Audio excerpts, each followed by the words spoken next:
It is Wednesday. It's the 20th of February. Hello, I'm Monita Rajpal. This is News Center live from Hong Kong. Making news today. Oscar Pistorius is about to find out whether he will be freed ahead of his trial for the killing of his girlfriend. The Olympic sprinter wept in court as his lawyers challenged prosecution evidence that testosterone and needles were found at his home. Prosecutors also say a neighbor heard shouting before the athlete shot Reva Steenkamp. Pistorius claims he fired through the bathroom door because he thought a burglar was in the house. The court in Pretoria. Robin. Hi there. Well, all of that information was coming from the investigating officer who took the stand earlier on today. It is day 3 of David Cameron's trip to India. The agenda has so far focused on future trade between London and New Delhi, but today attention turned to their shared colonial past. The British Prime Minister has acknowledged what he called the deeply shameful massacre of unarmed protesters by UK troops in the city of Amritsar. But on a visit to the site, he stopped short of apologizing for the 1919 killings and drew criticism for failing to meet descendants of the dead. Nima Udas joins us now from the Indian capital with more on that. Nima. Monita, there was a lot of talk here about whether the Prime Minister would apologize because, remember, he has... Much of Greece has ground to a standstill as a 24-hour strike takes effect. You're looking at live pictures from Athens, and public transport and state schools are not operating and hospitals are staffed by emergency personnel only. We understood that thousands of people are there. Opposition activists in Syria say at least 50 people have been killed in the city of Aleppo. They say a Scud missile hit a crowded residential area Monday night. The U.S. official says the missile was just one of several that Syrian government forces have fired at the city in the past few days.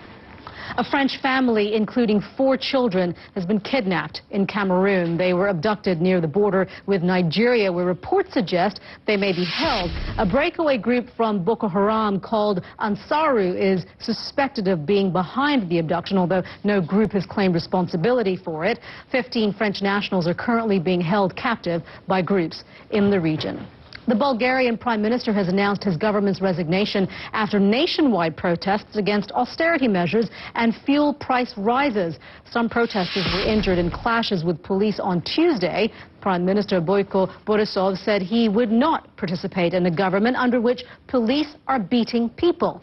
It is not clear if parliamentary elections will now be brought forward. You are watching CNN News Center live from Hong Kong. Football bosses gathering in Asia have vowed to tackle what they're calling the cancer of match fixing. We'll tell you why. They've got a big battle on their hands. We'll have that and the rest of sport just ahead.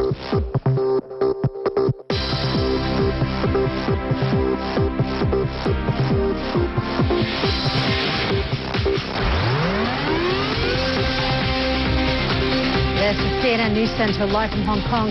Hello, I'm Monita Rajpal. The acting head of the Asian Football Confederation says tougher penalties are needed to tackle the cancer of match fixing. Football bosses are meeting with the Interpol in Kuala Lumpur in the same week that Chinese club Shanghai Shenhua was fined and stripped of their 2003 league title. A lot of people outside China first heard of Shenhua when they signed the French star Didier Drogba from Chelsea last summer.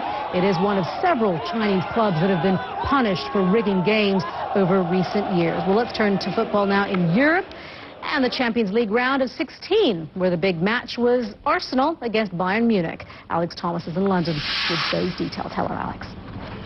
Yeah, hi, Monita. Before we get to the Champions League, some breaking sports news just in. Well, I guess this is... You know what? It's funny. I could totally imagine, actually, President Obama actually calling him up and saying, hey, Tiger, want to play? I can picture that. Be funny, though, if that actually happened. Yeah, why not?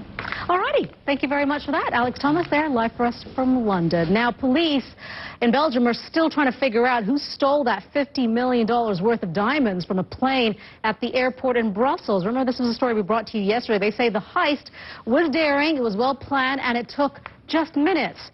Senior international correspondent Dan Rivers reports.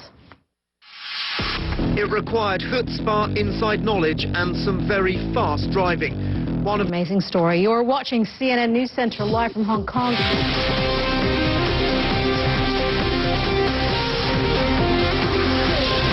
watching CNN News Center live from Hong Kong. A winter storm is sweeping the western states of the United States. Meteorologist Mari Ramos has more on that from the World Weather Center. Hi, Mari. Hello, Monita. And because weather knows no boundaries, no borders, that winter storm is spreading into northern parts of Mexico as well. Let's go ahead and let me show you.